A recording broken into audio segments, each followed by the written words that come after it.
Hello everyone, कैसे हैं आप लोग। आज की क्लास में हम लोग पढ़ने वाले हैं सीबीएसई क्लास 10 इंग्लिश का फर्स्ट फ्लाइट बुक से चैप्टर नंबर 2, जिसका नाम है Nelson Mandela long walk to freedom.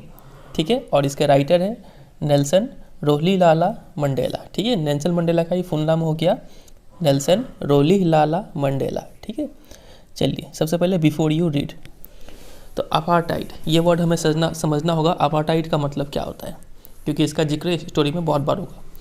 तो apartheid is a political system that separates people according to their race. ठीक है, एक ऐसा पॉलिटिकल सिस्टम है जिसमें लोगों को अलग अलग किया जाता है अकॉर्डिंग टू देयर रेस। ठीक है, मतलब अकॉर्डिंग टू देयर कलर या फिर जाति के आधार पर अलग अलग किया जाए। कैन यू से which of these 3 countries named below had such a political system until very recently. तो इस तीनों में से कौन सा कंट्री में ये सिस्टम था अपार्टाइड, बहुत हाल फिलहाल में तक ही। तो इसका आंसर होगा साउथ अफ्रीका। ठीक है, साउथ अफ्रीका में गोरों कालों में भेद किया जाता था और इस रेशियल डिस्क्रिमिनेशन को ही अपार्टाइड बोलते हैं। ठीक है, have you heard of Nelson Mandela, क्या आपने सुना है नेल्सन मंडेला के बारे में। Mandela and his African national Congress spent a life time fighting against apartheid.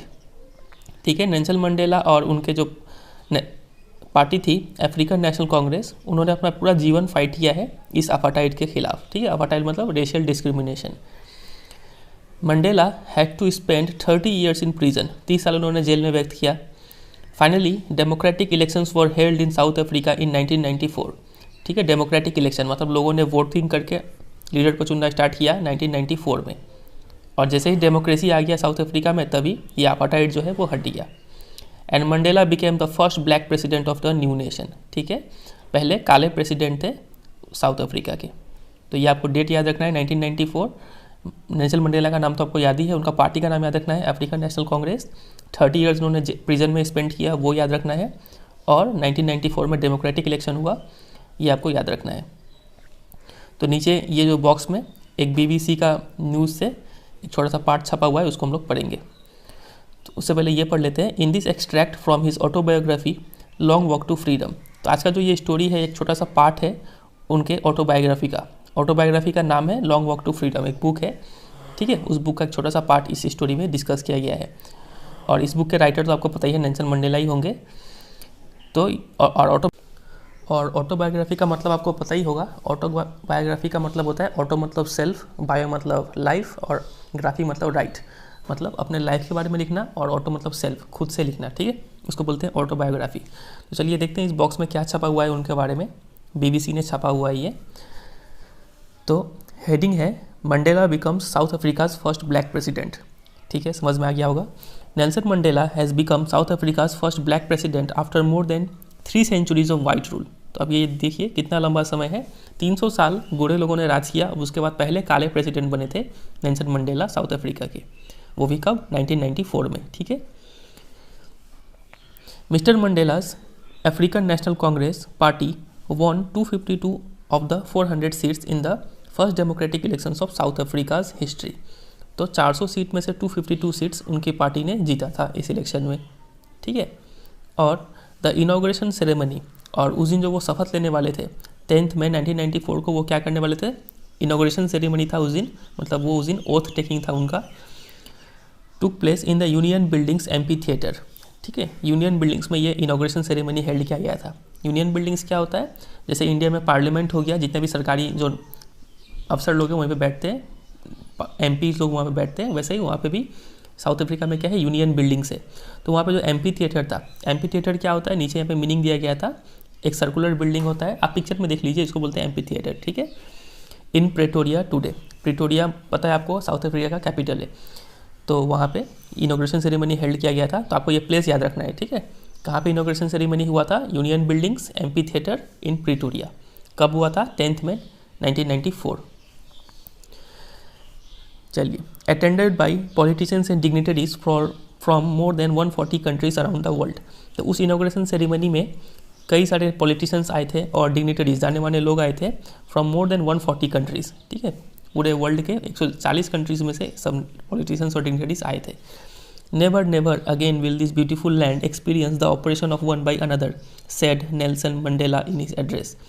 तो मंडेला जी बोलते हैं कि इस ब्यूटीफुल लैंड पे अब ऐसा कभी नहीं होगा कि एक जन ऑपरेशन का मतलब होता है आपका किसी के ऊपर अत्याचार करना। अब कोई किसी के ऊपर अत्याचार नहीं करेगा इस ब्यूटीफुल लैंड पे। ब्यूटीफुल लैंड यहाँ पे कौन सा है? साउथ अफ्रीकाज लैंड, ठीक है। उसके बाद कुछ डॉट डॉट है। फिर jubilant scenes on the streets of Pretoria followed the ceremony with blacks whites and colours celebrating together. Jubilant मतलब हैप्पीली, मतलब खुशी वाला सीन जो देखने को मिला हमें प्रिटोरिया के स्ट्रीट्स पर। उसके बाद फॉलोड द सेरेमनी, और उस खुशी मना कौन रहे थे? ब्लैक्स लोग, वाइट लोग और कलर्ड, सभी कलर के लोग उस खुशी को मना रहे थे। More than 1 lakh South African man, women and children of all races sang and danced with joy. तो 1 लाख से ज़्यादा साउथ अफ्रीकन पुरुष, महिलाएं और बच्चे, सभी रंगों के, सभी धर्मों के, वो सब, सभी जाति के, वो सब एक साथ गाना गा रहे थे और एक साथ डांस कर रहे थे खुशी के साथ, ठीक है। तो ये चीज़ जो था अखबार में छपा हुआ था, ठीक है। चलिए अब आगे देखते हैं। इधर में एज अ कॉलम दिया गया है, तो हम लोग स्टोरी पढ़ते पढ़ते इस सबका मीनिंग देख लेंगे। तो स्टोरी अब यहाँ से स्टार्ट होता है। 10th में हमें पता है, हमें तो ईयर भी पता है, 10th में 1994। तो 10th में dawned bright and clear. Dawned मतलब बिगैन, ठीक है। 10 मई का जो दिन था वो काफ़ी ब्राइट और क्लियर शुरू हुआ। For the past few days I had been pleasantly besieged by dignitaries and world leaders who were coming to pay their respects before the inauguration। तो पिछले कुछ दिनों से मैं काफ़ी खुशी मन से बिसीज मतलब to be surrounded closely by, तो काफ़ी सारे लोग मेरे आसपास आते थे। बाई किससे सराउंडेड थे वो? डिग्निटरीज, वर्ल्ड के जाने माने लोग और वर्ल्ड लीडर्स लोग आते थे उनसे मिलने के लिए, ताकि वो लोग क्या दे पाए? रेस्पेक्ट दे पाए, to pay their respect before the inauguration. क्योंकि ये छोटा मोटा बात नहीं था, काफ़ी बड़ा बात था कि साउथ अफ्रीका में पहली बार 300 साल में एक ब्लैक प्रेसिडेंट होने वाले थे, ठीक है। तो इस बात के लिए सबको उनको आते थे कॉन्ग्रेचुलेशन बोलने के लिए, ठीक है। The inauguration would be the largest gathering ever of international leaders on south African soil. और ये जो इनॉग्रेशन सेरेमनी था, ठीक है, ओथ टेकिंग सेरेमनी था, ये लार्जेस्ट गैदरिंग था ऑफ इंटरनेशनल लीडर। ऐसा कभी नहीं हुआ था कि विश्व के इतने बड़े बड़े लोग और इतने बड़े लार्ज अमाउंट में सब लोग आए थे, लार्ज नंबर्स में वो लोग आए थे। ऐसा पहली बार हो रहा था साउथ अफ्रीकन सॉइल पे, ठीक है। The ceremony took place in the lovely sandstone amphi theatre, ठीक है। एम्पी थिएटर का मतलब बता ही चुके हैं, पिक्चर में भी देख लिए। तो यहाँ पे लिखा भी हुआ है, अ बिल्डिंग विदाउट अ रूफ, छत नहीं होता है उस बिल्डिंग पे, with many rose of seats rising in steps, और सीट्स जो है वो ऊपर की तरफ उठती जाती है, ठीक है, जैसे कि फिल्मों में होता है, हॉल में होता है, ठीक है, वैसा ही सीट्स होता है यहाँ पे। तो ये सेरेमनी जो था वो सैंडस्टोन का बना हुआ एम्पी थिएटर में हुआ था, found by the union buildings, ठीक है, यूनियन बिल्डिंग्स बनाया था इन प्रिटोरिया, ठीक है। तो ये लोकेशन तो हमने पहले याद करके रख लिया है। For decades this had been the seat of white supremacy. दशकों से ये जो एम्पी थिएटर था, यूनियन बिल्डिंग्स का एम्पी थिएटर, ठीक है, यहाँ पे हमेशा गोरो लोग का सुप्रीमेसी था, गोरो लोग का राज था। And now it was the site of a rainbow gathering of different colours and Nations for the installation of south Africa's first democratic non racial government. लेकिन अब क्या था? अब ये एक साइट ऑफ रेनबो गैदरिंग था। साइट ऑफ रेनबो गैदरिंग का मतलब क्या होता है? आप वहाँ पे भी लिखा हुआ, मतलब a beautiful coming together of various peoples like the colours of a rainbow, ठीक है। मतलब डिफरेंट कलर्स के लोग यहाँ पे आए हुए थे आज। इससे पहले सिर्फ गोरे लोग आते थे यहाँ पे, लेकिन आज यहाँ पे डिफरेंट कलर्स के लोग आए थे, जस्ट लाइक अ रेनबो, ठीक है। क्यों आए थे? ताकि इंस्टॉल कर पाए, इंस्टॉल मतलब यहाँ पे स्थापित कर पाए साउथ अफ्रीका फर्स्ट डेमोक्रेटिक, मतलब वोट द्वारा चुना हुआ एक नेता, नॉन रेशियल गवर्नमेंट, ठीक है, जो रंग में भेदभाव ना करता हो, वैसा गवर्नमेंट आज पहला बार यहाँ पे इंस्टॉल होने जा रहा था, ठीक है। On that lovely autumn day, autumn का मतलब आपको पता होगा, समर और विंटर के बीच में जो डेज होता है उसको बोलते हैं ऑटम डेज, ठीक है।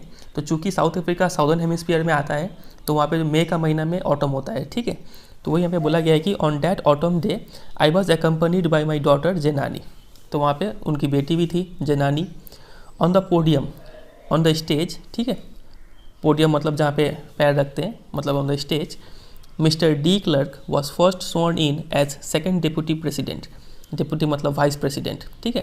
तो इंडिया में भी वाइस प्रेसिडेंट होता है, लेकिन वहाँ पे 2 वाइस प्रेसिडेंट थे। तो पहले जो सेकंड जो वाइस प्रेसिडेंट थे वो थे मिस्टर डी क्लर्क, उन्होंने पहले शपथ लिया। देन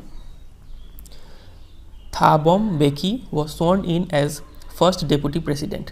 तो फर्स्ट वाइस प्रेसिडेंट जो थे वो थे थाबो म्बेकी, और पहले जो डेप्यूटी प्रेसिडेंट थे, सेकंड जो डेप्यूटी प्रेसिडेंट थे वो थे मिस्टर डी क्लर्क, ठीक है। तो ये दोनों नाम आपको याद रखना है। When it was my turn, अब आया नेल्सन मंडेला का टर्न, ठीक है, अब वो जाएंगे शपथ लेने। तो उन्होंने प्लेज किया, शपथ लिया, टू ओबे, वो पालन करेंगे, एंड अपहोल्ड, रक्षा करेंगे, द कॉन्स्टिट्यूशन, कॉन्स्टिट्यूशन का, संविधान का रक्षा करेंगे, ठीक है, and to devote myself to the wellbeing of the republic, और अपने आप को समर्पित कर देंगे ताकि ये रिपब्लिक, उस पूरे कंट्री का वो देखभाल कर पाए, एंड इट्स पीपल, उनके लोगों का भी वो देखभाल कर पाए। To the assembled guests and the watching world I said, जितने भी मेहमान आए हुए थे और जितने भी वर्ल्ड के लोग जब उन्हें देख रहे थे टीवी पे, उन्होंने क्या बोला, तो ये रहा उनका स्पीच, ठीक है। चलिए अब उनका स्पीच पढ़ते हैं। Today all of us do by our presence here confer glory and hope to new born liberty.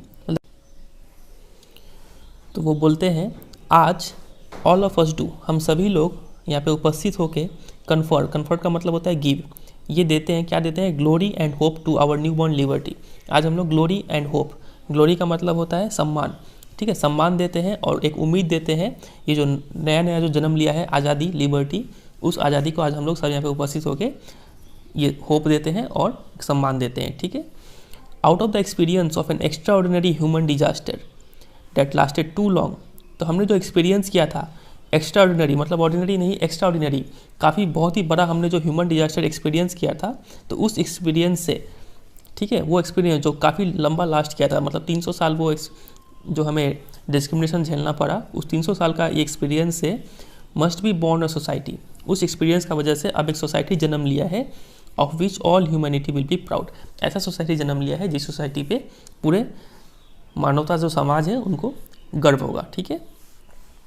We who were outlaws not so long ago, हम लोग मतलब साउथ अफ्रीकन्स लोग, वो लोग क्या थे, outlaws not so long ago, outlaws मतलब illegal, यहाँ पे इसका मीनिंग भी दिया गया है, वी हु वर आउटलॉज का मतलब because of its policy of apartheid, मतलब colour discrimination, many countries had earlier broken off diplomatic relations with South Africa, ठीक है। तो साउथ अफ्रीका में इतना जो कलर डिस्क्रिमिनेशन होता था, इस वजह से काफ़ी सारे इंटरनेशनल कंट्रीज जो थी उन्होंने अपना रिलेशन, ट्रेड का रिलेशन हो गया, कोई भी रिलेशन हो गया, वो सब तोड़ चुकी थी। तो यहाँ पे नेल्सन मंडेला बोल रहे हैं कि हम लोग जो कुछ दिन पहले ही तक हमें कोई पूछता नहीं था, हम लोग आउटलॉज थे, ठीक है, इलीगल माने जाते थे, have today been given the rare privilege to be host to the nations of the world on our own soil. हमें आज ये मौका मिला है, काफ़ी रेयर मौका मिला है कि आज हम लोग होस्ट मतलब मेज़बानी कर रहे हैं वर्ल्ड के उन सब नेशंस का ऑन आवर सॉइल, अपनी मिट्टी पे, ठीक है। आज सभी वर्ल्ड के नेशंस हमारे धरती पे आए हुए हैं, हमारे कंट्री में आए हुए हैं, ये एक काफ़ी प्रिविलेज है हमारे लिए, ठीक है।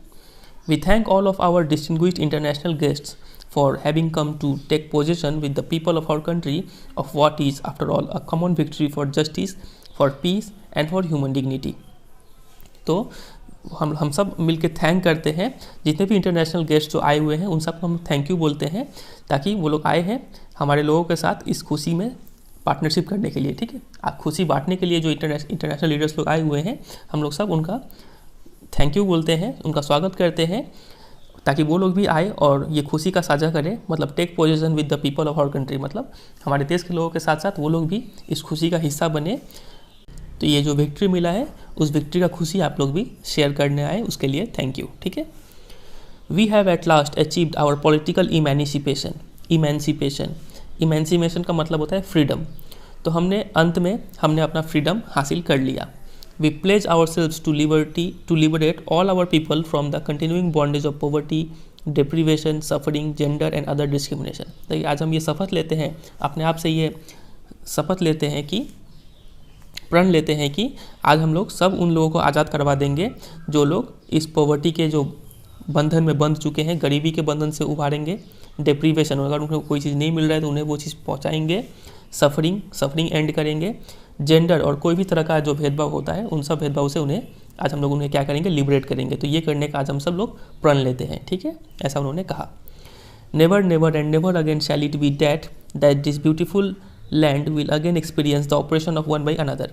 तो वही लाइन फिर से है कि इस सुंदर धरती पे कभी भी किसी का अत्याचार नहीं किया जाएगा, ठीक है, किसी पे अत्याचार नहीं किया जाएगा।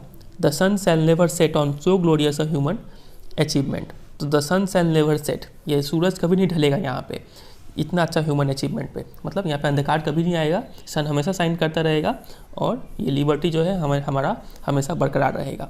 लेट फ्रीडम रेन, रेन का मतलब होता है rule, let freedom rule God bless Africa, ठीक है, ऐसा वो अपना स्पीच देते हैं। अब आगे कंटिन्यू करते हैं। A few moments later we all lifted our eyes in awe as a spectacular array of South African jets, helicopters and troop carriers roared in perfect formation over the Union buildings। तो कुछ ही क्षणों बाद हम सभी ने अपने आँख को आसमान की तरफ देखा अपनी आँखों से और देखा इन ऑ का मतलब इन अमेजमेंट, ठीक है, तो इन एडमिरेशन, तो सबको एडमायर करते हुए आसमान की ओर देख रहे हुए हैं और देखते हैं क्या उन्हें देखने को मिला। वो लोग देखे कि स्पेक्टेकुलर अरे, ठीक है, काफ़ी अच्छा अरेंजमेंट था। स्पेक्टेकुलर अरे का यहाँ पे मीनिंग दिया गया है एन इम्प्रेसिव डिस्प्ले, तो काफ़ी अच्छा एक डिस्प्ले देखने को मिल रहा था ऑफ साउथ अफ्रीकन जेट्स, ठीक है, साउथ अफ्रीकन जेट्स जो थी, हेलीकॉप्टर्स थी और ट्रूप कैरियर्स, सोल्जर को कैरी करने वाली जो जेट थी, वो सब आसमान में अपना कर्तव्य दिखा रहे थे, ठीक है, जैसा हमारे यहाँ पे भी होता है रिपब्लिक डे में, इंडिपेंडेंस डे में, वैसे यहाँ पे भी हो रहा था। तो रोड मतलब दहाड़ रहे थे सब आसमान में इन परफेक्ट फॉर्मेशन, एकदम परफेक्ट शेप में उड़ रहे थे ओवर द यूनियन बिल्डिंग्स, ठीक है, यूनियन बिल्डिंग्स के ऊपर। It was not only a display of pin point precision, ये सिर्फ उनका पिन पॉइंट प्रिसीजन का मतलब एक्यूरेसी, ये सिर्फ उनका एक्यूरेसी का डिस्प्ले नहीं था कि वो इतना अच्छा से शेप फॉर्म कर रहे थे and military force, but a demonstration of the military's loyalty to democracy. ये जो वे लोग स्पेक्टेकुलर एरे जो दिखा रहे थे, ठीक है, ये लोग जो कर्तव्य कर रहे थे आसमान में, ये डिस्प्ले कर रहा था कि मिलिट्री जो है वो क्या है, लॉयल है, ईमानदार है to the democracy, to a new government, ठीक है, जो नया सरकार जो अभी चुना गया है उस सरकार के प्रति मिलिट्री का लॉयल्टी दिखाता है ये चीज़, ठीक है, to a new government that had been freely and fairly elected, वो नया सरकार जो काफ़ी एक फ्री इलेक्शन में और काफ़ी फेयरली इलेक्टेड किया गया है, ठीक है, फेयरली मतलब कोई इसमें घोटाला नहीं हुआ है। ओनली मोमेंट्स बिफोर, कुछ ही क्षण पहले, कुछ ही सालों पहले, the highest generals of South African कुछ ही क्षण पहले the highest generals of the South African defence force and police, their chest bedecked with ribbons and medals from days bygone, saluted me and pledged their loyalty। तो कुछ ही क्षण पहले मतलब ये एरोप्लेन उड़ने से कुछ ही क्षण पहले जब वो शपथ ले रहे थे, उसके बाद जो हाईएस्ट जनरल्स थे साउथ अफ्रीकन डिफेंस फोर्स के, ठीक है, जो बड़े बड़े जनरल्स लोग थे और जितने भी पुलिस थे वो लोग आके और सबका जो चेस्ट था, सबके सीने पर बीडेक्ड मतलब डेकोरेट, सबके सीने सजे हुए थे किस चीज़ से, रिबन से और मेडल से, from days by gone by का मतलब होता है फ्रॉम द पास्ट डेज, बीते हुए दिनों में कुछ उन्होंने काम किया होगा जिस वजह से उन्हें मेडल्स और रिबन्स मिला है, तो उनका सीना इसी सब चीज़ों से चमचमा रहा था। तो वैसे वे लोग आए थे और वो लोग आके क्या किए थे, सैल्यूट किए थे नेल्सन मंडेला को और उन्होंने प्रण लिया था, प्लेज किए थे वो लोग देयर लॉयल्टी, ठीक है, कि वो लोग लॉयल रहेंगे इस गवर्नमेंट के प्रति। तो वो यहाँ पे बता रहे हैं कि कुछ ही समय पहले ये लोग आके ऐसा किए थे। I was not unmindful of the fact that not so many years before they would not have saluted but arrested me. तो आई वॉज नॉट अनमाइंडफुल, यहाँ पे नॉट और अनमाइंडफुल दो नेगेटिव है, नॉट और अन, तो इसको पॉजिटिव बना सकते हैं यहाँ पे। तो I was mindful of the fact मतलब I was aware of the fact that not so many years ago before they would not have saluted me. मुझे ये पता था कि आज से कुछ साल पहले ये लोग मुझे सैल्यूट नहीं कर रहे थे, बट अरेस्टेड मी, मुझे अरेस्ट कर लिए होते अब तक, ठीक है। Finally a chevron of Impala jets, chevron मतलब a pattern in the shape of a V, ठीक है, left a smoke trial of the red black green blue and gold in the new South African flag, ठीक है। तो इम्फाला jets जो थी वो V shape में ऐसे ऐसे करके उड़ रही थी, ठीक है, और उड़ते उड़ते कोई ब्लू कलर का धुआं छोड़ रहा है, कोई रेड कलर का धुआं छोड़ रहा है, कोई ग्रीन कलर का धुआं छोड़ रहा है, ठीक है, ऐसे करके साउथ अफ्रीकन फ्लैग यहाँ पे बना रहे थे वो लोग, ठीक है। The day was symbolised for me, अब इसका भी मीनिंग है, the day was symbolised for me का मतलब होता है रिमेंबर्स द डे, ठीक है। The author remembers the day by the playing of our 2 national anthems. तो ऑथर याद करते हैं कि उस दिन 2 नेशनल एंथम प्ले किया गया था, इनॉग्रेशन का दिन मतलब 10 मई को 2 नेशनल एंथम प्ले किया गया था। And the vision of whites singing Nkosi Sikelel i Africa and the blacks singing Die Stem the old anthem of the republic. तो गोरे लोगों ने ये नेशनल एंथम गाया, ब्लैक्स लोगों ने ये नेशनल एंथम गाया उस दिन, ठीक है। Although that day neither group knew the lyrics of the anthem they once despised. तो दोनों में से ना गोरों को कालों का मीनिंग पता था और ना काले लोगों को गोरे वालों का नेशनल एंथम का मीनिंग पता था, किसी को किसी का मीनिंग पता नहीं था, क्योंकि दोनों एक दूसरे का जो ये जो थे लिरिक्स जो थे गाने के जो बोल थे उसे डिस्पाइज करते थे। डिस्पाइज मतलब हेट, ठीक है, हेट करते थे उसलिए पता नहीं था, लेकिन वो बोलते हैं कि they would soon know the words by heart, लेकिन कुछ ही दिनों बाद दोनों को एक दूसरे का जो नेशनल एंथम है सबका वर्ड का मीनिंग याद हो जाएगा, ठीक है। On the day of the inauguration I was overwhelmed with a sense of history. तो इनॉग्रेशन के दिन आई वॉज ओवरवेल्म्ड मतलब स्ट्रॉन्ग इमोशनल इफेक्ट। जो नेल्सन मंडेला थे वो काफ़ी इमोशनल हो गए थे कुछ हिस्ट्री के दिनों को याद करके, ठीक है। In the first decade of the 20th century, 20th century मतलब 1900 टू 2000, ठीक है। और उसका फर्स्ट डिकेड मतलब 1901 से लेकर 1910, उस टाइम में a few years after the bitter Anglo Boer war, Anglo Boer war मतलब हुआ था, एंग्लो मतलब ब्रिटिश और बोयर मतलब साउथ अफ्रीका, इन दोनों के वॉर के कुछ दिनों बाद, कुछ सालों बाद, and before my own birth, और मेरे बर्थ के कुछ साल पहले तक, ठीक है, ठीक है। मतलब first decade of 20th century में क्या हुआ था, the white skinned peoples of South Africa patched up their differences. जो साउथ अफ्रीका के जितने भी गोरे लोग थे उन्होंने पैचअप कर लिया था, पैचअप मतलब डील विथ, ठीक है, उन्होंने अपना डिफरेंसेस को सुलझा लिया था, सब गोरे लोग एक साथ हो गए थे, and erected a system of racial domination against the dark skin peoples of their own land.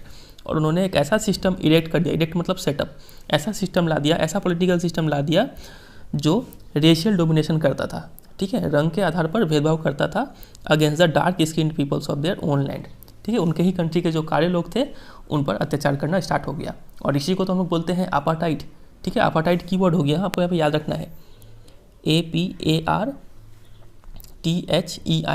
ठीक है, अपार्टाइड मतलब रेशियल डिस्क्रिमिनेशन या फिर कलर डिस्क्रिमिनेशन, जो भी बोल दीजिए। तो ये सेटअप कर दिया गया था in the first decade of the 20th century, ठीक है। The structure they created formed the basis of one of the harshest more inhuman societies the world has ever known. तो ये जो स्ट्रक्चर था जो उन्होंने क्रिएट कर दिया, ये स्ट्रक्चर था वन ऑफ द हार्शिएस्ट, ठीक है, सबसे क्रूअल, सबसे गंदा स्ट्रक्चर था उनका, मोस्ट इनह्यूमन, ठीक है, अमानवीय स्ट्रक्चर था जो कि वर्ल्ड ने कभी देखा हो, ठीक है, ऐसा स्ट्रक्चर था ये। Now in the last decade of the 20th century, last decade मतलब 1991 से लेकर 2000 तक, इस डिकेड में and my own 8th decade as a man. 8th decade का मतलब क्या हो गया यहाँ पे कि जो नेल्सन मंडेला थे वो 70 to 79 ईयर्स के ओल्ड थे। एक और वर्ड होता है, ऐसा इंसान जो इस एज ग्रुप से बिलोंग करता है उस इंसान को क्या बोलते हैं, आप मुझे कमेंट सेक्शन में बताइएगा, ठीक है। तो वो 8th डिकेड में थे एज अ मैन, तो उस समय क्या हुआ था, that system had been overturned forever. Overturn मतलब हटा दिया गया उस सिस्टम को, मतलब अपार्टाइड जो है पॉलिटिकल सिस्टम उसको हटा दिया गया फॉर एवर, हमेशा के लिए, and replaced by one that recognise the rights and freedoms of all people. और उसको रिप्लेस कर दिया गया ऐसे सिस्टम से, वो सिस्टम जो रिकॉग्नाइज करता है सबका अधिकार, सबका freedom of all people regardless of the colour of their skin. फर्क नहीं पड़ता है कि आपका कलर कैसा है, सबको बराबर अधिकार और सबको बराबर फ्रीडम मिलेगा, वैसे सिस्टम से रिप्लेस कर दिया गया, ठीक है। और ये हुआ कब था, in the last decade of the 20th century. Exactly अगर बात किया जाए तो 1994 में ये हुआ था, ठीक है, जब ये इनॉग्रेशन सेरेमनी हो रहा है, ठीक है, आज से वो सिस्टम हट गया, ठीक है। चलिए आगे कंटिन्यू करते हैं। That day had come about through the unimaginable sacrifices of thousands of my people। लेकिन ये जो दिन था, ये दिन आने के लिए अनइमेजिनेबल सेक्रीफाइसेस करना पड़ा था हज़ारों लोगों को, ठीक है, ऐसा सेक्रीफाइसेस जो आप इमेजिन नहीं कर सकते। People who suffering and courage can never be counted और रिपेड। ऐसे लोगों ने सेक्रीफाइस किया था जिनका जो दर्द है और जिनका जो करेज है, हिम्मत है, वो हिम्मत आप काउंट मतलब मेजर नहीं कर सकते। इतना दर्द उन्होंने झेला और सहा, एंड रिपेड आप उनको लौटा भी नहीं सकते, ठीक है, कोई भी तरीका से आप उनका दर्द वापस नहीं कर सकते, ठीक है। I felt that day as I have on so many other days that I was simply the sum of all those African patriots who had gone before me. तो नेल्सन मंडेला का उस दिन अनुभव होता है, वो उस दिन महसूस किए, ऐसा वो कई दिन महसूस करते थे कि वो जो है वो एक सिंपली क्या है, sum of all those African patriots who had gone before me. तो जितने भी और भी जो पहले जो देशभक्त जो थे, जो काले लोगों के लिए लड़े थे, उन लोगों का सिंपली ये सम है। नेल्सन मंडेला उन सब की जगह एक इकलौते इंसान खड़े हुए थे, ठीक है, वो बोल रहे हैं। That long and noble line, तो ये जो साउथ अफ्रीकन पैट्रियट्स थे, ये जो लंबे और जो काफ़ी नोबल लाइन है इन लोगों का, एंडेड, वो लाइन तो एंड हो गया, वो लोग सब मर गए, लेकिन now began again with me, लेकिन मेरे साथ ये वापस ये लाइन शुरू हो रहा है, ठीक है, उन नोबल लोगों का लाइन वापस मेरे से शुरू हो रहा है, ठीक है। I was pained that I was not able to thank them, मुझे इस बात का दुख है कि मैं उन लोगों को थैंक यू नहीं बोल पाया, उन सब अफ्रीकन पैट्रियोट्स का जिन्होंने अपना जान दे के इनके लिए लड़ा है, ठीक है, उनको थैंक यू नहीं बोल पाया। And that they were not able to see what their sacrifices had wrought, और मुझे इस बात का भी दुख था कि ये जो अफ्रीकन पैट्रियोट्स थे जिन्होंने अपना जान दे दिया, वो लोग ये नहीं देख पाए कि उनके सेक्रीफाइसेस, उनके बलिदान का आज क्या नतीजा हमें मिला है, मतलब उनका जो बलिदान था वो सक्सेसफुल हुआ, ये सक्सेस वो लोग नहीं देख पाए, तो इस बात का मुझे दुख है, ठीक है। यहाँ पे है राउट, राउट का मतलब होता है डन या फिर अचीव्ड, तो उनका सेक्रीफाइसेस से क्या क्या अचीव हुआ है ये लोग देख नहीं पाए, इस बात का मुझे दुख है, ऐसा नेल्सन मंडेला बोलते हैं। चलिए आगे कंटिन्यू करते हैं। The policy of apartheid created a deep and lasting wound in my country and my people, तो ये जो अपार्थाइड का जो पॉलिसी था, पॉलिटिकल सिस्टम था अपार्थाइड, मतलब रेशियल डिस्क्रिमिनेशन या फिर कलर डिस्क्रिमिनेशन, इसको हम बार बार क्यों बोल रहे हैं ताकि आपको याद हो जाए, ठीक है, थोड़ा डिफिकल्ट स्टोरी है ये। The policy of apartheid created a deep and lasting wound in my country, तो ये जो अपार्थाइड का पॉलिटिकल सिस्टम था उसने काफ़ी एक गहरा और लंबे समय तक रहने वाला एक घाव दे दिया था मेरे देश को और मेरे देश के लोगों को, खासकर काले लोगों को। ऑल ऑफ अस, ठीक है, all of us will spend many years if not generations recovering from that profound hurt, तो हम सभी लोग कई साल बिताएंगे, अगर जनरेशन नहीं, सदी नहीं तो कई साल तो ज़रूर बिताएंगे उस वुंड से रिकवर करने के लिए, ठीक है, प्रोफाउंड मतलब डीप, उस गहरा जख्म से रिकवर करने के लिए हम लोग कई साल बिताएंगे। But the decades of operation and brutality had another unintended effect, लेकिन ये जो था, ये जो अत्याचार हम पे हुआ, क्रूर अत्याचार जो हम पे हुआ सदियों तक, दशकों तक, ये अत्याचार का एक अनइंटेंडेड इफेक्ट, अनइंटेंडेड मतलब जो चाहा ना गया हो, ठीक है, वैसा इफेक्ट भी हुआ। वो इफेक्ट क्या था? And that was that it produced the Oliver Tambos, the Walter Sisulus, the Chief Luthulis, पता नहीं सही प्रोनाउंस कर रहे हैं कि नहीं, the Yusuf Dadoos, the Bram Fischers, the Robert Sobukwes of our time, ठीक है। चलिए प्रोनाउंसिएशन में कुछ गलती होगा तो उसके लिए सॉरी, ठीक है। तो जो भी है वो बोल रहे हैं कि उसका अनइंटेंडेड इफेक्ट ये था कि उस अत्याचार का वजह से ऐसे महान महान लोग पैदा हुए थे। अब यहाँ पे आप एक बात गौर कीजिएगा कि हम लोग कभी भी प्रॉपर नाउन से पहले, प्रॉपर नाउन मतलब किसी चीज़ का नाम, किसी चीज़ का नाम से पहले हम लोग डेफिनेट आर्टिकल द नहीं लगाते हैं, ठीक है। लेकिन अगर हमें ऐसे बोलना हो जैसे कि द गुप्ताज, ठीक है, ऐसे बोल रहे हैं, या फिर द सचिन तेंदुलकर्स अगर हम बोल रहे हैं, या फिर द विराट कोहलीज अगर हम बोल रहे हैं, तो इसका मतलब ये है कि हम लोग सिर्फ विराट कोहली को नहीं बोल रहे, हम लोग बोल रहे हैं कि विराट कोहली जैसे जितने भी प्लेयर हैं उनको बोल रहे हैं, ठीक है। द विराट कोहलीज ऐसे बोल रहे हैं तो इसका मतलब है विराट कोहली जैसे प्लेयर्स। तो वैसे यहाँ पे बोला गया है कि द ओलिवर थैम्बोस, ठीक है, अगर यहाँ पे द लगाए तो लास्ट में एस जरूर लगा होगा। द वाल्टर सिसुलुस, ठीक है, एस यहाँ पे लगाए, सब में लास्ट में एस लगाए, तो ऐसे आप यूज़ कर सकते हैं डिफरेंट आर्टिकल को, ठीक है। तो इन जैसे महान महान लोग पैदा हो गए उस ब्रूटैलिटी का वजह से, ऑपरेशन का वजह से, ठीक है। Man of such extraordinary courage, तो इनके पास काफ़ी ज़्यादा करेज था, विजडम बुद्धि थी, एंड जेनरोसिटी, ठीक है, और काफ़ी ज़्यादा उदार थे वो लोग, ठीक है, दानी टाइप के थे। That their like may never be known again, इतने महान थे लोग कि इनके जैसे लोग शायद अब तो हमें वापस ना देखने को मिले, ठीक है। Perhaps it requires such depths of operation to create such heights of character, तो ये काफ़ी अच्छा लाइन है उनका, ये फेमस लाइन है ये नेल्सन मंडेला का। वो बोलते हैं कि अगर हम किसी इंसान को इतना ऑपरेशन करना पड़ेगा, इतना उत्पीड़न करना पड़ेगा, किसी इंसान पर बहुत ज़्यादा अत्याचार करना पड़ेगा, तभी इस टाइप के कैरेक्टर वाले लोग सामने निकल के आते हैं। एक कहावत है ना कि बुरे वक्त में कुछ लोग बिखर जाते हैं, कुछ लोग निखर जाते हैं। तो आपको अपना अगर असली टैलेंट अगर आपको पहचानना है अपने आप के अंदर, तो आपको पूरे वक्त से होकर गुजरना होगा, ठीक है, क्योंकि जितना आप पे प्रेशर पड़ेगा उतना आप निखरेंगे, ठीक है। तो वही यहाँ पे बोला गया है कि इतना ऑपरेशन, इतना गहराई से अगर किसी पर अत्याचार किया जाए तो ही इस टाइप के कैरेक्टर वाले लोग पैदा होते हैं, ठीक है। My country is rich in the minerals and James date lie beneath it's soil, तो बोलते हैं कि मेरा जो देश है, साउथ अफ्रीका जो कंट्री है, कि मिनरल्स और जेम्स में काफ़ी ज़्यादा रिच है, काफ़ी ज़्यादा अमाउंट में पाए जाते हैं मिट्टी के नीचे। But I have always known that it's greatest wealth is its people, लेकिन नेल्सन मंडेला का कहना है कि मेरा मानना है कि वर्ल्ड का जो सबसे बड़ा जो धन है, संपत्ति है, वो है उनके यहाँ के लोग, ठीक है, इनके जैसे लोग, ये लोग असली संपत्ति है देश के।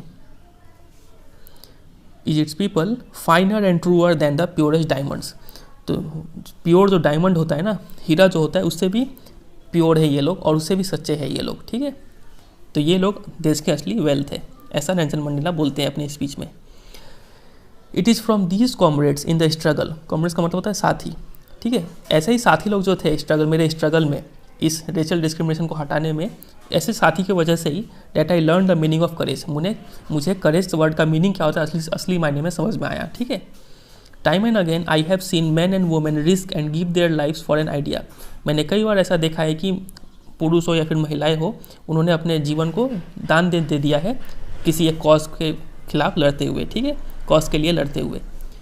आई have seen men stand up to attacks and torture without breaking, मैंने देखा है कई ऐसे पुरुषों को जो वो लोग अटैक्स और टॉर्चर को झेल जाते हैं विदाउट ब्रेकिंग, बिना टूटे हुए, बिना घबराए, ठीक है, बिना सरेंडर किए हुए वो लोग कोई भी अटैक्स को झेल जाते हैं। Showing a strength and resilience that defies the imagination, ऐसा वो स्ट्रेंथ दिखाते हैं और ऐसा रिजिलियंस दिखाते हैं। रेजिलियंस का मतलब होता है लड़ने की क्षमता, ठीक है, तो ऐसा वो लड़ने की क्षमता दिखाते हैं कि आप इमेजिन नहीं कर सकते हैं, ऐसा चीज़ वो बर्दाश्त कर जाते हैं। I learned that courage was not the absence of fear but the Triumph over it, तो बोलते हैं कि मुझे समझ में आया कि करेज का मतलब सिर्फ एब्सेंस ऑफ फियर नहीं होता है, आपके अंदर डर नहीं है इसका मतलब ये नहीं कि आप करेजियस है, बल्कि ट्रायम्फ ओवर इट, अगर आप डर के ऊपर जीत पा लेते हैं, ठीक है, तब बोला जाएगा कि आपके अंदर क्या है, करेज है। The brave man is not he who does not feel afraid but he who conquers that fear, तो एक बहादुर व्यक्ति वो नहीं होता है जो सिर्फ डर ना फील करे, एक बहादुर व्यक्ति वो होता है जो उस डर के ऊपर काबू पा ले, ठीक है, उस डर के ऊपर जीत पा ले, उसको बोलते हैं ब्रेव मैन, ठीक है।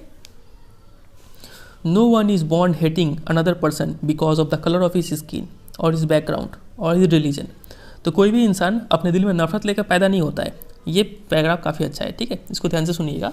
बोल रहे हैं कि कोई भी इंसान जब पैदा होता है तो उसके दिल में किसी के लिए नफरत नहीं होता है, कोई एक खास कलर के लिए नफरत नहीं होता है, उसके बैकग्राउंड को लेकर नफरत नहीं होता है कि वो किस जाति से है, किस रिलीजन से है, इसके लिए भी नफरत नहीं होता है। They people must learn to hate, उन्हें सिखाया जाता है कि नफरत कैसे किया जाता है। And if they can be learn to hate, और अगर आप उन्हें नफरत करना सिखा सकते हैं, they can be taught to love, तब आप उन्हें प्यार करना भी सिखा सकते हैं, वो लोग प्यार करना भी सीख सकते हैं, क्योंकि जब आदमी पैदा होता है तो वो तो न्यूट्रल पैदा होता है, ठीक है, लेकिन नफरत करना सीख जाता है वो, तो प्यार करना भी ज़रूर सीख जाएगा। For love comes more naturally to the human heart than its opposite, ठीक है, और प्यार करना सिखाना तो और भी आसान है, क्योंकि प्यार जो है वो काफ़ी ज़्यादा नेचुरली आता है किसी भी इंसान के दिल में, देन द अपोजिट मतलब हेट के तुलना में प्यार जल्दी हो जाता है, ठीक है। इवन इन द ग्रीमियस्ट टाइम्स, ग्रीमियस्ट मतलब सैडेस्ट, सबसे दुख भरा समय में भी, जब हम प्रिजन में थे, आपको पता है वो कितने साल थे जेल में, 30 ईयर्स हमने देखा था स्टार्टिंग में, ठीक है, वो जो 30 साल थे प्रिजन में, when my comrades and I were push to our limits, जब मेरे साथी और मुझे पुश टू आवर लिमिट्स मतलब इतना मारा जाता था, इतना टॉर्चर किया जाता था कि पुश टू आवर लिमिट्स, अब बर्दाश्त के बाहर जा रहा था वो, ठीक है, इस हद तक हम लोगों ने पेन झेला। तो उस समय में भी I would see a glimmer of humanity in one of the guards, मुझे दिखा था एक इंसानियत का हल्का सा झलक दिखा था in one of the guards, एक गार्ड के अंदर, ठीक है, perhaps just for a second, भले एक सेकंड के लिए दिखाओ उसमें इंसानियत, but it was enough to reassure me and keep me going, लेकिन वो हल्का सा इंसानियत का झलक ही काफ़ी था मेरे को रीअश्योर करने में, मेरे को संतावना देने में कि हमारा जीत होगा, एंड कीप मी गोइंग, और मुझे लड़ने में मदद किया वो, इतना सा ह्यूमैनिटी का इतना ताकत है, ठीक है। Man's goodness is a flame that can be hidden but never extinguished, तो इंसान का जो अच्छाई है वो एक लव की तरह है, एक आग की तरह है, फ्लेम की तरह है, जिसे छिपा तो सकते हैं लेकिन कभी बुझा नहीं सकते, ठीक है।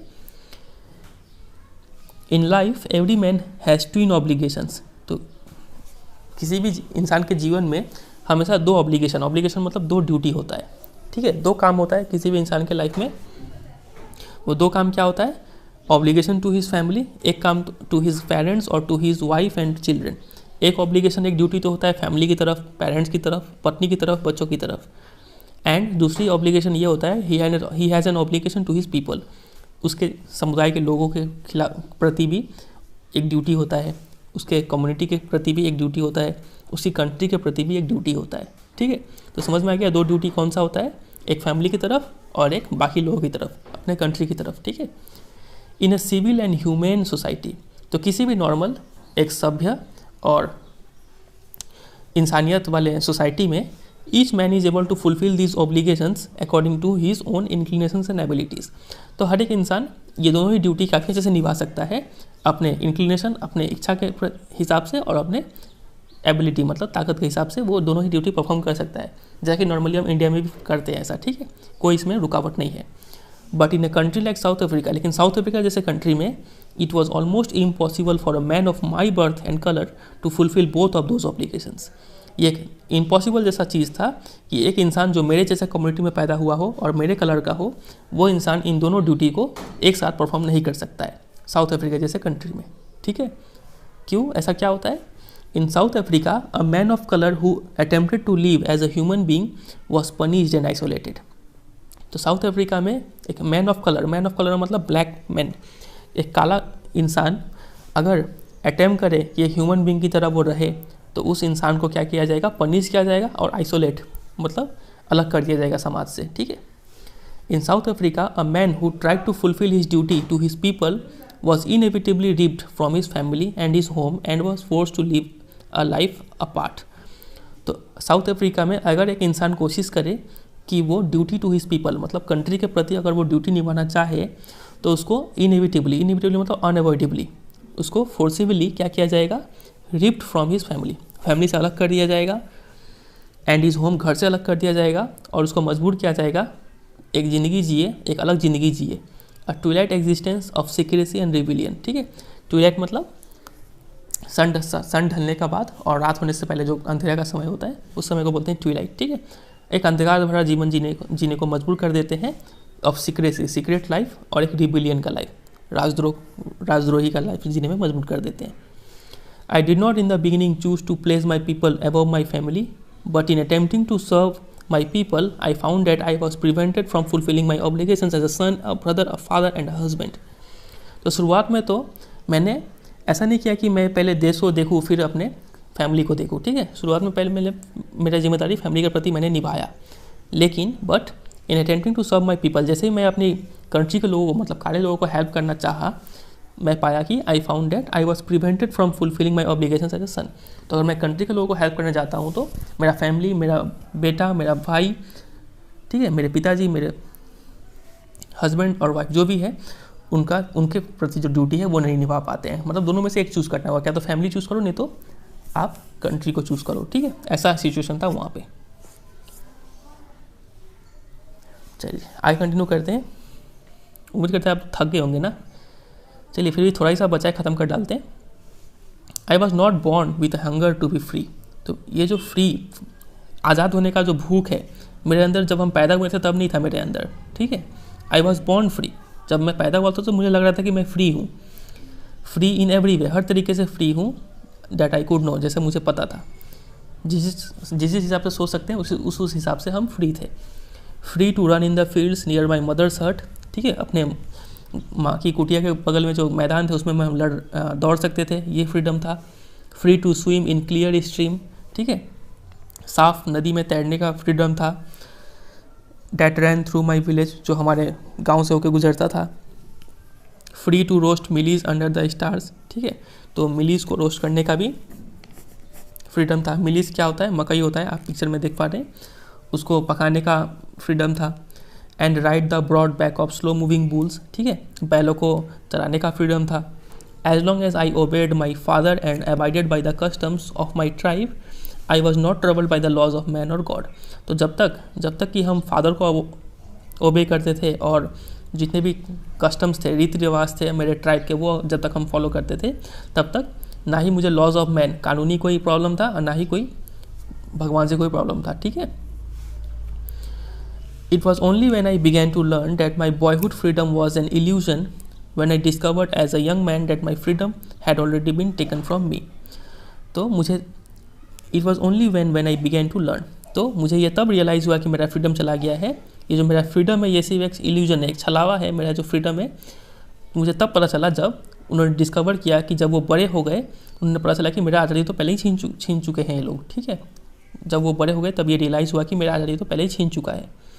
That I began to hunger for it। और जब उन्हें ये रियलाइज़ हुआ कि मेरा आज़ादी छीन चुका है, जब वो बड़े हो गए तब उन्हें रियलाइज़ हुआ कि मेरा आज़ादी छीन चुका है और वो began to hunger for it, और तब उनके अंदर भूख आ गया इस फ्रीडम के लिए। तो यहाँ पे जो बोल रहे थे ना कि I was not born with hunger to be free, जब पैदा हुए थे तब तो फ्रीडम के लिए हंगर नहीं था, लेकिन जब वो बड़े हो गए तब उन्हें रियलाइज़ हुआ कि मुझे भी अब हंगर चाहिए, फ्रीडम चाहिए। ठीक है। At last as a student I wanted freedom only for my at first as a student I wanted freedom only for myself, the transitory freedom of being able to stay out at night. तो शुरू में तो जब हम student थे तो मुझे आज़ादी चाहिए था सिर्फ मेरे लिए। ठीक है। वो ट्रांजिटरी आज़ादी चाहिए था, ट्रांजिटरी मतलब टेम्पररी फ्रीडम चाहिए था of being able to stay out at night. मुझे फ्रीडम चाहिए था कि हम रात को बाहर घूम पाए, रीड व्हाट आई प्लीज, जो मुझे पसंद है वो पढ़ पाए, उसका फ्रीडम चाहिए था। And go where I choose, और जहाँ मुझे पसंद हो हम वहाँ जा पाए, मुझे उसका फ्रीडम चाहिए था। Later as a young man in Johannesburg, और जब मैं एक जवान व्यक्ति हो गया तो जोहान्सबर्ग में I yearned for the basic and honourable freedoms of achieving my potential. तो जब मैं एक बड़ा व्यक्ति हो गया, मतलब यंग मैन हो गया जोहान्सबर्ग में, तब मैं चाहा कि मुझे एक बेसिक सा और एक इज्जत वाला फ्रीडम मिले। वो फ्रीडम क्या था? ऑफ अचीविंग माई पोटेंशियल, मैं अपने पूरे पोटेंशियल को यूज़ करके जो भी काम करना चाहूँ वो काम कर पाऊँ। ऑफ अर्निंग माई कीप, ठीक है, अपना रोजी रोटी कमा पाऊँ। Of marrying and having a family, शादी कर पाऊँ और एक फैमिली चला पाऊँ। The freedom not to be obstructed in a lawful life, ऐसा फ्रीडम चाहिए था जो अगर लॉफुल लाइफ अगर जिए तो उसे कोई ऑब्स्ट्रक्ट ना करे।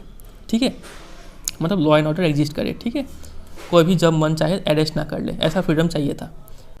But then I slowly saw that not only was I not free but my brothers and sisters were not free. तो तब नेल्सन मंडेला को ये रियलाइज़ होता है कि ऐसा नहीं है कि सिर्फ मैं ही फ्री नहीं हूँ, बल्कि मेरे जितने भी भाई और बहनें हैं वो सब भी फ्री नहीं हैं। I saw that it was not just my freedom that was curtailed, but the freedom of everyone who looked like I did. उन्होंने देखा कि ऐसा नहीं है कि सिर्फ उनका ही फ्रीडम कर्टेल मतलब रिड्यूस, ऐसा नहीं कि उनका ही फ्रीडम सिर्फ रिड्यूस किया गया हो, बल्कि फ्रीडम उन सभी लोगों का रिड्यूस किया गया है जो मेरी तरह दिखते थे, मतलब जो काले लोग थे। That is when I joined the African National Congress, और तभी मैंने क्या किया? African national Congress party join किया। And that is when the hunger for my own freedom became the greater hunger for the freedom of my people. और जैसे ही मैंने ये पार्टी ज्वाइन किया तब मेरा अपना जो फ्रीडम था, फ्रीडम का जो भूख था, वो भूख चेंज हो गया मेरे सभी लोगों का फ्रीडम का भूख में। ठीक है, मतलब मुझे फ्रीडम चाहिए था सभी लोगों के लिए, सिर्फ मेरा फ्रीडम नहीं चाहिए था। It was this desire for the freedom of my people to live their lives with dignity and self respect that animated my life. और यही जो मेरे अंदर डिज़ायर था कि मैं अपने लोगों के लिए फ्रीडम पाऊँ, उन लोगों को एक डिग्निटी भरा लाइफ और सेल्फ रिस्पेक्ट भरा लाइफ के फ्रीडम के लिए मैं लड़ूँ, इस डिज़ायर की वजह से मेरा लाइफ एनिमेट हो गया। एनिमेट मतलब फुल ऑफ एनर्जी हो गया। That transform the frightening young man into a bold one. और ये डिज़ायर, जो पहले मैं एक फ्राइटनिंग यंग मैन था, डरा हुआ एक इंसान था, मुझे एक बोल्ड, एक हिम्मत वाला इंसान बना दिया मुझे, यही desire. That drove a law abiding attorney to become a criminal. पहले ये लॉयर थे नेल्सन मंडेला, ठीक है, तो लॉयर से एक अटॉर्नी से जो लॉ का पालन करते थे, उनसे उन्होंने ट्रांसफ़र हो गया एक क्रिमिनल के रूप में, वो अब एक बन गए थे व्यक्ति। ठीक है, तो इस डिज़ायर की वजह से वो एक लॉयर से क्रिमिनल बन गए। That turned a family loving husband into a man without a home. एक फैमिली को प्यार करने वाले वो इन हस्बैंड थे, तो उनसे वो शिफ्ट होकर वो क्या बन चुके थे? एक ऐसे इंसान बन चुके थे जिनका अपना कोई घर नहीं था। That force a life loving man to live like a monk. एक जीवन को प्यार करने वाला व्यक्ति से वो किस में शिफ्ट हो गए थे? एक मॉन्क मतलब सन्यासी का व्यक्ति, साधु का व्यक्ति, अब वो जीने लग गए थे। ठीक है, तो एक इस डिज़ायर का वजह से कि मुझे एक फ्रीडम चाहिए सभी लोगों के लिए, एक ऐसा लाइफ चाहिए हर काले लोगों के लिए जो एक सेल्फ रेस्पेक्ट भरा लाइफ हो, एक डिग्निटी भरा लाइफ हो, ऐसा लाइफ पाने के लिए उन्होंने इतना सारा चीज़ शिफ्ट कर लिया। मतलब एक डरा हुआ व्यक्ति से एक हिम्मत वाला व्यक्ति बन गए, वो एक लॉयर से क्रिमिनल बन गए, और फैमिली को प्यार करने वाले व्यक्ति से एक बेघर व्यक्ति बन गए, और एक लाइफ लविंग मैन से एक वो क्या बन गए? एक साधु टाइप व्यक्ति बन गए थे। I am no more virtuous और self sacrificing than the next man. लेकिन मैं किसी भी दूसरे व्यक्ति से ऐसा नहीं है कि मैं ज़्यादा वर्चुअस हूँ, ज़्यादा अच्छा हूँ, या फिर ज़्यादा बलिदान देने वाला हूँ, ऐसा नहीं है। लेकिन but I found that I could not even enjoy the poor and limited freedoms I was allowed when I knew my people were not free. लेकिन मेरे अंदर ये बात था कि मुझे जो पुअर और लिमिटेड फ्रीडम जो मुझे मिला था एक लॉयर होने के नाते, जो मुझे दिया गया था, मैं वो इन्जॉय नहीं कर पा रहा था। जब मुझे ये बात पता चला कि मेरे पीपल, मेरे जैसे लोग, जो काले लोग हैं, मेरे जो लोग हैं, वो लोग अपना फ्रीडम इन्जॉय नहीं कर पा रहे, तो मैं अपना फ्रीडम कैसे इन्जॉय करूँ? ठीक है, वो बोलते हैं freedom is indivisible, freedom divide नहीं कर सकते हैं, ठीक है। ऐसा नहीं है कि आपको इतना फ्रीडम मिलेगा, किसी को कम फ्रीडम मिलेगा, किसी को ज़्यादा फ्रीडम मिलेगा। फ्रीडम इनडिविजिबल है। The chains on any one of my people were the chains on all of them. अगर मेरे किसी लोग पे, किसी एक लोग पे भी अगर चेन पड़ता है, ठीक है, तो इसका मतलब है कि मेरे सारे लोगों पर चेन पड़ा है। और the chains on all of my people, और अगर सारे लोगों पे चेन पड़ा है मतलब चेन ऑन मी, वो चेन मेरे ऊपर भी पड़ा है, ठीक है, मैं भी एक गुलाम बन चुका हूँ। इसका मतलब ये है। I knew that the oppressor must be liberated just as surely as the oppressed. तो वो बोलते हैं कि मुझे ये भी पता है कि एक ऑपरेसर जो अत्याचारी है, अत्याचारी को भी आज़ादी दिलाना होगा, ना कि सिर्फ जिस पर अत्याचार हो रहा है उसको। क्योंकि a man who takes away another man's freedom is a prisoner of hatred. क्योंकि वो इंसान जो दूसरे पे अत्याचार कर रहा है, जो दूसरों का फ्रीडम छीन रहा है, वो इंसान भी एक कैदी है, लेकिन वो कैदी है किसका? नफरत का कैदी है, वो प्रिजनर है ऑफ हेट्रेड का, ठीक है। He is locked behind the bars of prejudice and narrow mindedness.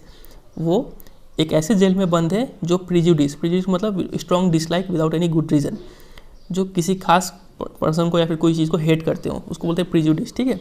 And narrow mindedness, उनका जो माइंडसेट है वो काफ़ी नैरो है, काफ़ी छोटी सोच रखने वाले व्यक्ति है, तो वो लोग ऐसे जेल में कैद है, ठीक है। आई am not truly free if I am taking away someone else's freedom. तो मैं पूरी तरीके से फ्री भी नहीं हूँ अगर मैं किसी और का फ्रीडम ले रहा हूँ। Just as surely as I am not free when my freedom is taken from me. तो अगर कोई व्यक्ति मेरे से फ्रीडम छीनता है तो मैं तो फ्री नहीं हूँ, लेकिन जो व्यक्ति छीन रहा है मेरे से फ्रीडम, वो व्यक्ति भी फ्री नहीं है, क्योंकि वो कैदी है in a prison of hatred, ठीक है, उसका कैदी है वो। The oppressed and oppressor alike are robbed of their humanity. तो जो ऑपरेस्ड है, जो पीड़ित है, और ऑपरेसर जो पीड़ा दे रहा है, ठीक है, दोनों में ही इंसानियत का नाम का कोई चीज़ नहीं है, ठीक है। उससे इंसानियत छीना जा रहा है और जो इंसानियत छीन रहा है उसमें भी इंसानियत नहीं है, तो दोनों में ही ह्यूमैनिटी का कमी है, ठीक है। बस तो यही है फिर ये पोएम। तो काफ़ी बड़ा स्टोरी, ये था ये स्टोरी, तो काफ़ी बड़ा ये स्टोरी था और थका देने वाला स्टोरी था। उम्मीद करते हैं आपको समझ में आया होगा, भले ही आप थक गए होंगे लेकिन आपको समझ में आया होगा। टफ स्टोरी था, लेकिन जो भी आपने टाइम दिया वो टाइम इफेक्टिवली यूटिलाइज हुआ होगा, ठीक है। चलिए फिर, उम्मीद करते हैं आपको स्टोरी अच्छा लगा तो वीडियो को जरूर एक लाइक कर दीजिएगा, क्योंकि आप एक छोटा सा लाइक से मुझे एक मोटिवेशन मिलता है और भी ज़्यादा मेहनत करने के लिए, ठीक है। और वीडियो में कमेंट करके भी जरूर बताएं कि आपको स्टोरी कैसा लगा, और कोई भी डाउट हो तो आप कमेंट सेक्शन में बेझिझक पूछ सकते हैं। और वीडियो को जरूर शेयर कीजिए अपने दोस्तों के साथ, क्योंकि आप शेयर करेंगे तो थोड़ा वीडियो को ज़्यादा व्यूज़ मिलेगा और चैनल को ग्रो होने में थोड़ा हेल्प मिलेगा, ठीक है। और चैनल पर नहीं हो तो चैनल को जरूर सब्सक्राइब कर लीजिए, और बाकी कंटेंट भी देखिए, क्लास 10 का जो भी चैप्टर बना हुआ है, जो भी सब्जेक्ट का, वो देखिए, आपको जरूर अच्छा लगेगा, ठीक है।